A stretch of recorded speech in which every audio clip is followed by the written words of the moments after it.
नमस्कार, welcome to Shashank IAS. My dear students, आज हम लोग सेकेंड आंग्लो मैसूर युद्ध और इसके साथ साथ third and fourth Anglo Mysore युद्ध के बारे में बात करेंगे। तो पिछली क्लास में आप लोगों ने अंग्रेज और मैसूर राज्य के बीच का जो प्रारंभिक संबंध था और मैसूर का अभ्युदय कैसे हुआ, किन परिस्थितियों में हुआ, उन सब पर हम लोगों ने परिचर्चा की और आप लोगों ने गंभीरता से उन महत्वपूर्ण बिंदुओं को देखा। और पिछली क्लास में हमने आपको ये भी बताया था कि किस तरह से प्रथम अंग्रेज मैसूर संघर्ष जो हुआ, आंग्ल मैसूर संघर्ष जो हुआ, उसमें क्या संधियां हुई और उनके क्या महत्वपूर्ण परिणाम थे।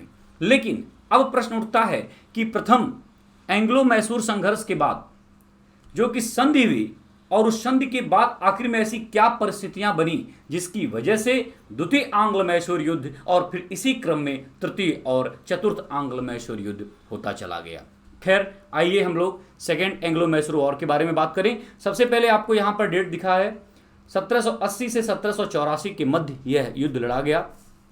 शासक यहां पर टीपू सुल्तान है, लेकिन मैं आपको बता दूं कि जो सेकेंड एंग्लो मैसूर वॉर रहा है उसमें टीपू सुल्तान 1782 के बाद से प्रभावी है, उससे पहले हैदर अली। तो आप एक काम करेंगे, यहां पर हैदर अली का नाम भी लिख लेंगे, ठीक है। उसमें बंगाल का गवर्नर वॉरेन हेस्टिंग्स होता है, कई बार एग्जाम में पूछा जाता है।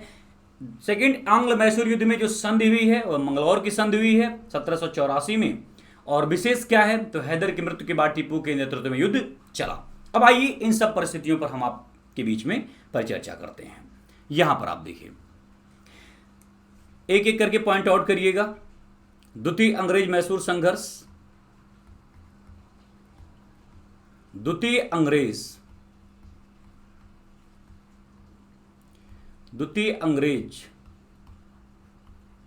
मैसूर संघर्ष, द्वितीय अंग्रेज मैसूर संघर्ष 1780 ईस्वी से लेकर के 1784 के मध्य। इसके महत्वपूर्ण बिंदु क्या थे उस पर आइए। सबसे पहले कारण देखिए। कारण की अगर मैं बात करूं तो अंग्रेजों द्वारा प्रथम आंग्ल मैसूर युद्ध के दौरान जो संधि हुआ, मद्रास की जो संधि हुई, उसका उल्लंघन।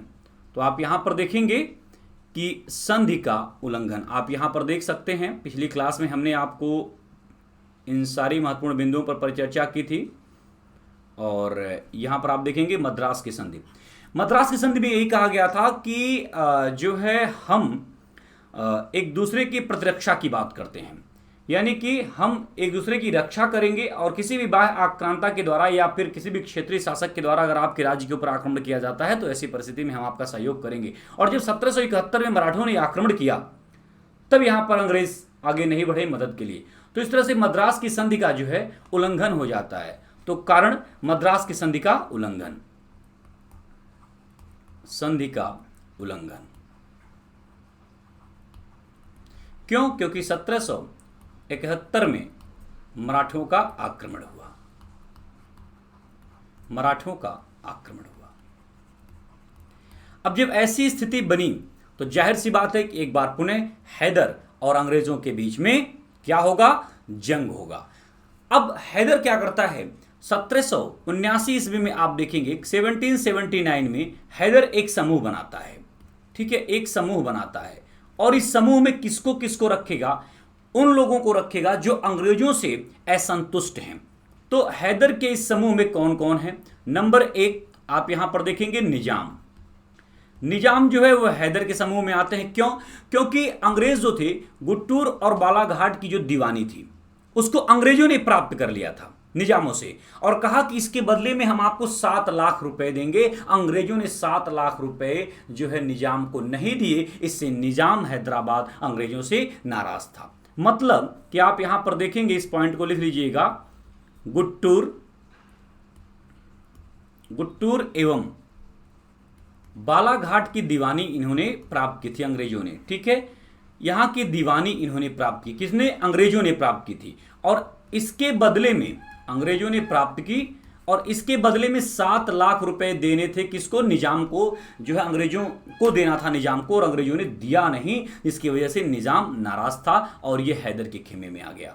दूसरा, मराठों की अगर हम बात करें तो मैं आपको यहां पर बता दूं कि मराठे क्यों हैदर के खेमे में आए। उसके पीछे यह था कि वॉरेन हेस्टिंग्स ने जो महाराष्ट्र में हस्तक्षेप की नीति अपनाई, महाराष्ट्र के आंतरिक मामलों में हस्तक्षेप की नीति जो वॉरेन हेस्टिंग्स ने अपनाई, उसकी वजह से मराठा नाराज थे। तो यहां पर आप लीजिएगा कि वॉरेन हेस्टिंग्स की जो महाराष्ट्र में हस्तक्षेप की नीति के कारण। तो वॉरेन हेस्टिंग्स के महाराष्ट्र क्षेत्र में हस्तक्षेप, इसकी वजह से आप देखेंगे मराठा नाराज होंगे।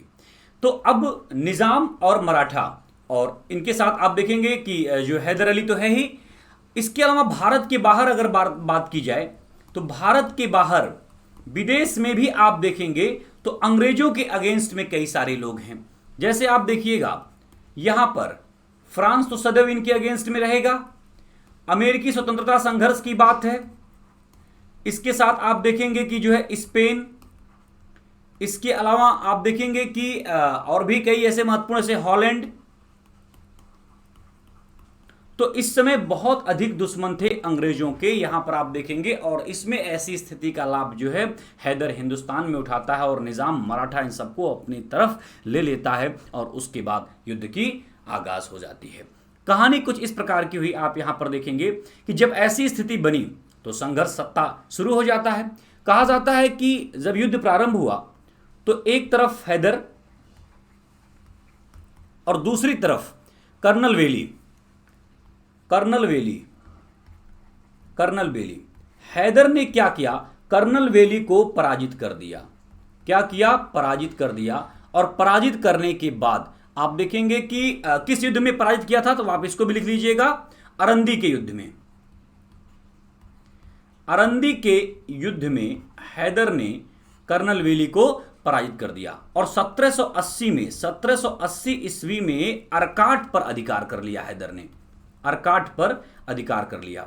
जब यह स्थिति बनी कि 1780 में हैदर ने अर्काट पर अधिकार कर लिया तो अंग्रेज परेशान हो गए। अंग्रेजों को लगा कि इस समूह को तोड़ना बहुत जरूरी है। और मैं आपको यहां पर बता दूं कि बहुत कॉम्प्लिकेटेड नहीं बनाऊंगा। परिणाम यह हुआ कि 1782 ईस्वी में अंग्रेजों ने क्या किया, मराठों के साथ सालबाई की संधि कर ली। मराठों के साथ सालबाई की संधि कर ली। सालबाई की संधि। अब जब अंग्रेजों ने मराठों के साथ सालबाई की संधि कर ली तो इससे अब जो मराठा थे वह हैदर से हैदर का सपोर्ट कर रहे थे, अब उनके सपोर्ट से बाहर हो गए। तो इस तरह से हैदर के गुट से मराठों को जो है अंग्रेजों ने यहां पर निकाल दिया। कहानी आगे बढ़ती है और एक सबसे महत्वपूर्ण बात मैं आपको बताऊं कि ये कहानी आगे बढ़ी और 1782 ईस्वी की घटना है कि 1782 ईस्वी में जब अंग्रेजों ने मराठों को बाहर कर दिया, अब हैदर थोड़ा सा कमजोर हुआ, ऐसे में उसके ऊपर आक्रमण कर दिया गया और 1782 में एक बहुत बड़ा जंग लड़ा गया। एक बहुत बड़ा जंग कहां पर लड़ा गया, पोर्टो नोवा में। पोर्टो नोवा का युद्ध हुआ। पोर्टो नोवा के युद्ध में आप देखेंगे कि एक तरफ हैदर और दूसरी तरफ आयरकोट, यानी कि एक तरफ हैदर और दूसरी तरफ आयरकूट। और आप यहां पर देखेंगे कि आयरकूट ने हैदर को पराजित कर दिया। तो इस तरह से युद्ध मैदान में, रण मैदान में ही आप देखेंगे कि सेकेंड एंग्लो मैसूर वॉर चल रहा है और 1782 ईस्वी में पोर्टो नोवा के युद्ध में जो है आयरकूट के द्वारा जो है हैदर की पराजय हो जाती है और हैदर की मृत्यु हो जाती है। अच्छा, इसके बीच में और भी कई सारी बातें थी जिसको बताना कोई विशेष महत्व की बात नहीं है, इसलिए उस पॉइंट्स को हमने हटा दिया। अब हुआ क्या कि 1782 की ऐसी स्थिति, इसके बाद 1782 में हैदर की मृत्यु हो गई। अब हैदर की मृत्यु होने के बाद बीच जंग में ही कार्यभार कौन संभालेगा, हैदर का पुत्र टीपू सुल्तान। तो टीपू सुल्तान जो है अब वह क्या बनेगा, नेतृत्व करेगा, शासक बनेगा। तो देखिए, आइए पहले टीपू सुल्तान के बारे में एक दो पॉइंट्स लिख लेते हैं और फिर इसके बाद जो है आगे बढ़ते हैं। टीपू सुल्तान के बारे में एक दो पॉइंट आप थोड़ा सा आप यहां पर जरूर मेंशन करिएगा और याद इसको करना है।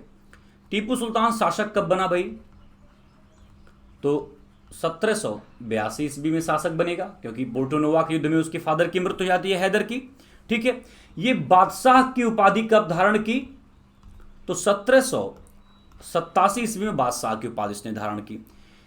ठीक है, टीपू की मृत्यु कब होती है हम यहां पर लिख दे रहे हैं, लेकिन मैं आपको आगे बताऊंगा। 1799 ईस्वी में जब चौथा अंग्रेज मैसूर संघर्ष होगा श्रीरंगपट्टनम में, इसकी मृत्यु हो जाएगी। टीपू को अशांत आत्मा कहा गया है। क्या कहा गया है? अशांत आत्मा।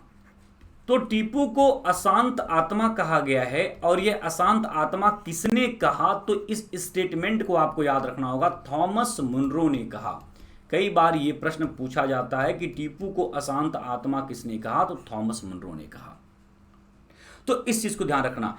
टीपू जो था, जब यह स्थिति बनती है, टीपू के बारे में कहा जाता है आगे चल करके कि टीपू ने श्रीरंगपट्टनम की अपनी राजधानी में स्वतंत्रता का वृक्ष लगवाया, और जैकोबिन क्लब का ही सदस्य भी बना हुआ था। जैकोबिन क्लब जो फ्रांसीसी अधिकारियों का एक क्लब होता था। और यहां पर मैं इस चीज को यहां पर पॉइंट आउट कर दूं कि श्रीरंगपट्टनम में स्वतंत्रता का वृक्ष लगवाया था। कई बार ये प्रश्न, और जैकोबिन क्लब का सदस्य भी था, जैकोबिन क्लब का सदस्य। तो कहानी ये होती है कि यहां पर अब आप देखेंगे, दोबारा से मैं आपको लेके जाऊंगा कि पोर्टोनोवा का जो युद्ध होता है 1782 ईस्वी में, उसमें हैदर अली की मृत्यु हो जाती है। आयरकुट विजय को प्राप्त करता है, और हैदर की मृत्यु के बाद टीपू सुल्तान जो है शासक बनता है। लेकिन 1783 ईस्वी की एक बात मैं आपको बताऊं, 1783 ईस्वी में आप देखेंगे कि 1783 में हुआ क्या कि जो यूरोप में युद्ध चल रहे थे वहां पर संधि हो गई।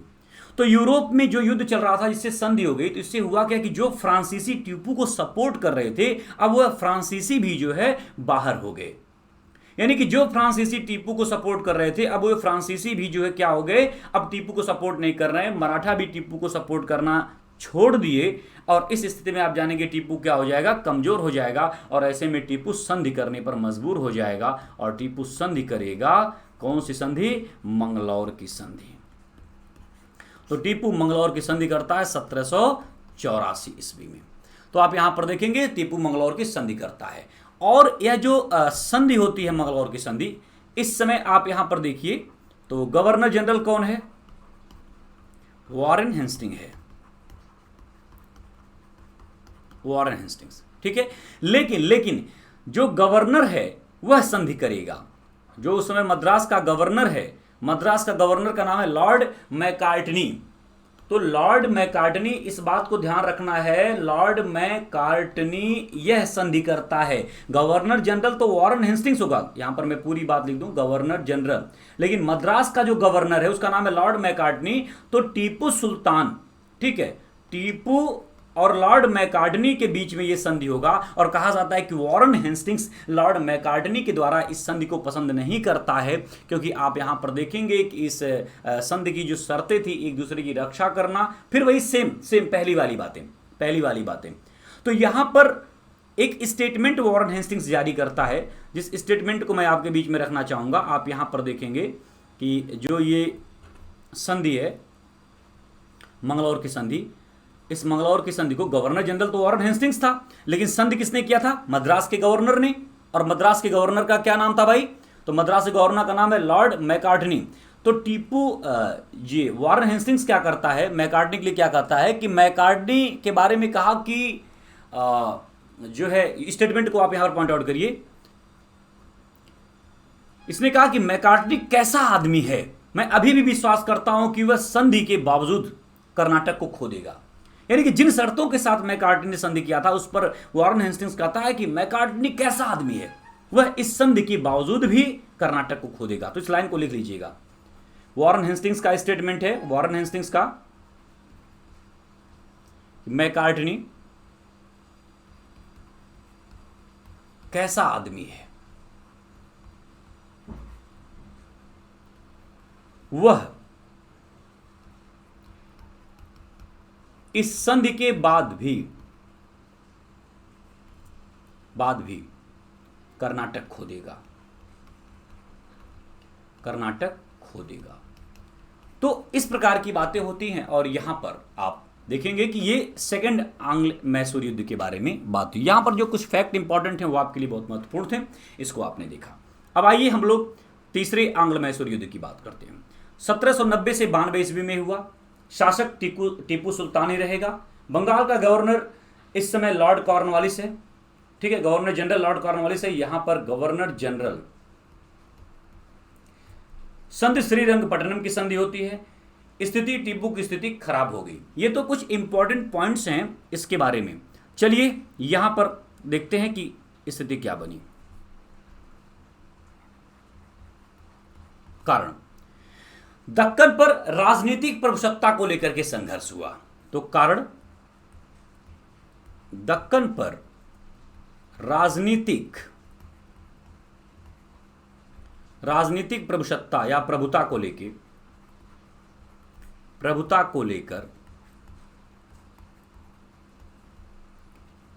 लेकर संघर्ष।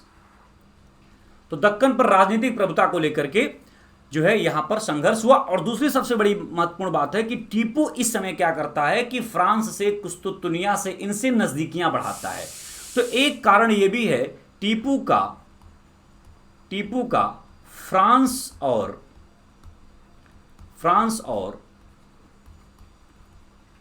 कुस्तुतुनिया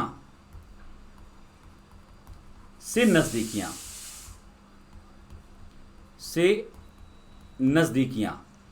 और इन देशों को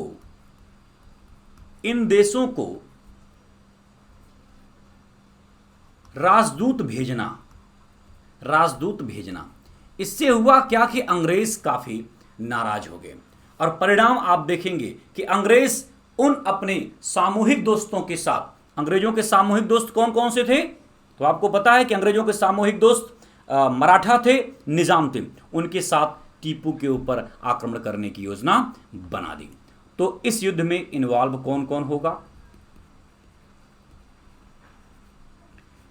एक तरफ टीपू और एक तरफ कंपनी में इसमें अंग्रेज अधिकारी कौन है? जो सबसे बड़ा कॉर्नवालिस, और इसके साथ मराठा और निजाम। अंग्रेजों ने कहा कि अगर हम यहां पर विजय को प्राप्त करते हैं तो हम जो भी क्षेत्र प्राप्त करेंगे उसको आपस में बांट लेंगे। और कहा जाता है कि ये कहानी शुरू होती है और अंग्रेजों ने क्या किया? टीपू को पराजित कर दिया। इस युद्ध में टीपू पराजित हुआ और परिणाम यह हुआ कि आप देखेंगे कि जो क्षेत्र टीपू को तकरीबन अपने क्षेत्र का आधे से अधिक भाग गंवा देना पड़ा।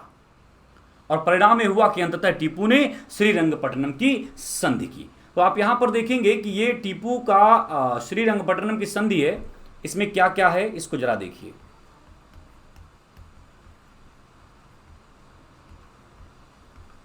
श्रीरंगपट्टनम की संधि 1792 ईस्वी में। इसमें हुआ क्या कि टीपू को अपने देश का आधा भाग अंग्रेजों तथा उनके साथियों को देना पड़ा। टीपू को अपने देश का आधा भाग अंग्रेजों तथा अपने साथियों को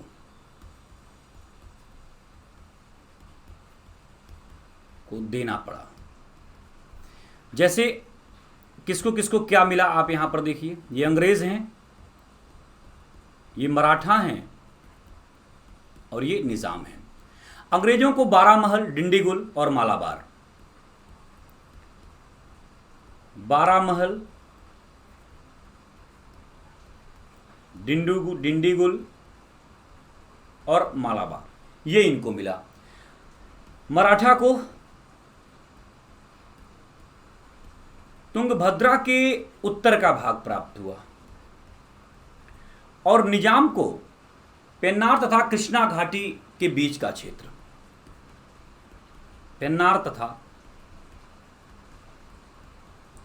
कृष्णा के बीच का क्षेत्र। तो अभी आप यहां पर देखेंगे कि ये सारी चीजें, इसके अलावा संधि में एक और बातें थी। अंग्रेजों ने कहा टीपू से कि हमको 3 करोड़ रुपए चाहिए युद्ध की क्षतिपूर्ति के लिए, कि जो युद्ध हुआ है उसमें हमारा बहुत नुकसान हुआ है, तो 3 करोड़ रुपए क्षतिपूर्ति के लिए चाहिए, और जब तक क्षतिपूर्ति नहीं करते हो तब तक तुम्हारे बेटे को जो है हम अपने पास बंधक बनाए रखेंगे। तो 3 करोड़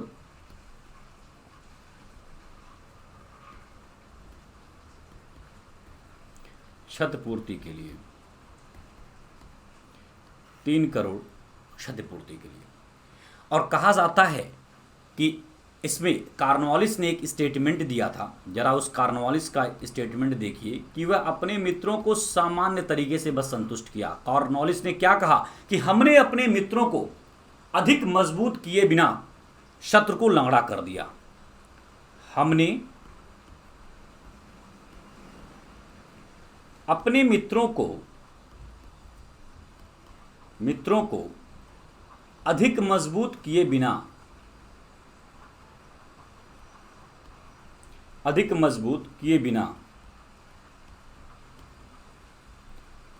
शत्रु को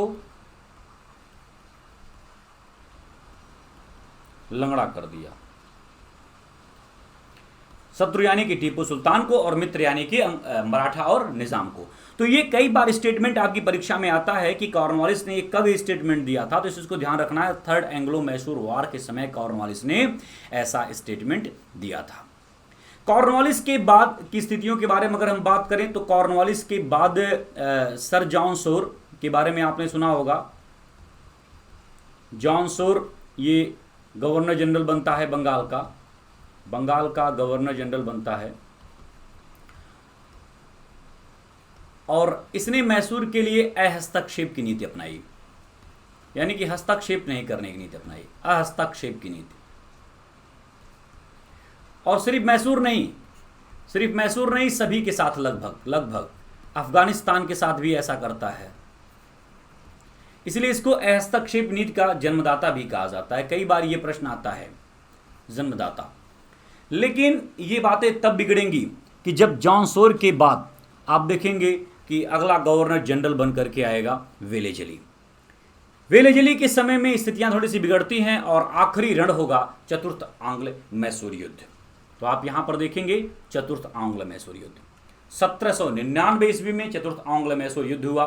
शासक टीपू सुल्तान, बंगाल का गवर्नर यहां पर लिखा हुआ है, बट आप ध्यान दीजिए यहां पर बंगाल का गवर्नर जनरल होगा, क्योंकि 1773 के रेगुलेटिंग एक्ट के बाद the governor of Bengal was called governor general of Bengal and Bombay presidency and Madras presidency under Bengal presidency. 1773 का जो रेगुलेटिंग एक्ट था उसके अधीन। तो 1773 के बाद आप देखेंगे मद्रास और बॉम्बे ये बंगाल प्रेसिडेंसी के अधीन हो जाता है, और बंगाल का गवर्नर अब गवर्नर जनरल कहलाएगा। तो इसीलिए ये सब गवर्नर जनरल होंगे। लॉर्ड वेलेजली गवर्नर जनरल था, और यहाँ पर दिखा गया संधि, लिखा गया मैसूर सहायक संधि, बट यहाँ पर आप यहाँ पर देखेंगे कि मैसूर के साथ सहायक संधि कर ली गई थी, और कैसे मैं आपको बताऊंगा। बट विशेष में क्या है इस बात को देखिएगा। टीपू की मृत्यु, पुनः मैसूर में वोडियार वंश की स्थापना होती है। अंग्रेजों ने वोडियार वंश के शासक के साथ सहायक संधि कर ली। अब यहाँ पर कहानी थोड़ी सी क्या है इस बात को आप देखिए। कहा जाता है कि टीपू भी अपनी स्वतंत्रता के लिए युद्ध करेगा। गवर्नर जनरल लॉर्ड वेलेजली होता है, और वेलेजली ने क्या किया, टीपू के पास एक संदेश भिजवाया कि आप मेरे साथ सहायक संधि कर लीजिए। देखिए सहायक संधि का अलग से क्लास होगा, सब्सिडरी अलायंस बोलते हैं। बट सहायक संधि के बारे में मैं इतना ही बता दूं आपको कि जब कोई भी राज्य कंपनी के साथ सहायक संधि करता था तो कंपनी उसकी सहायता करती थी, लेकिन उसके बदले में उसके राज्य में करमुक्त व्यापार करती थी, उसके राज्य में अपनी एक रेजिमेंट रखती थी, और उनके लिए एक शर्त यह भी था कि वो किसी भी दूसरे राज्य के साथ कोई भी संबंध अगर बनाते हैं या संबंध स्थापित करते हैं तो बिना कंपनी के परमिशन से नहीं बनाएंगे। एक तरीके से इनको घेरे की बात करनी है, घेरे की नीति वाली बात होगी। तो टीपू ऐसी संधि करने से इनकार कर दिया, और जब टीपू ने ऐसी संधि करने से इनकार कर दिया तो रण होगा। तो चतुर्थ आंग्ल मैसूर युद्ध में यहां पर लिख देता हूं, इसको आप पॉइंट आउट कर लीजिए। चतुर्थ आंग्ल मैसूर संघर्ष। तो चतुर्थ आंग्ल मैसूर संघर्ष 1799 ईस्वी में, और इसमें इन्वॉल्व्ड कौन कौन से लोग होंगे, तो एक तरफ अंग्रेज और एक तरफ टीपू। अंग्रेजों में कौन है भाई, गवर्नर जनरल कौन है, governor general Lord Wellesley.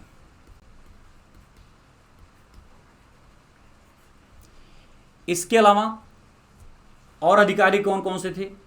General Harris. इसके अलावा स्टुवर्ट। इसके अलावा कर्नल बेलेजली।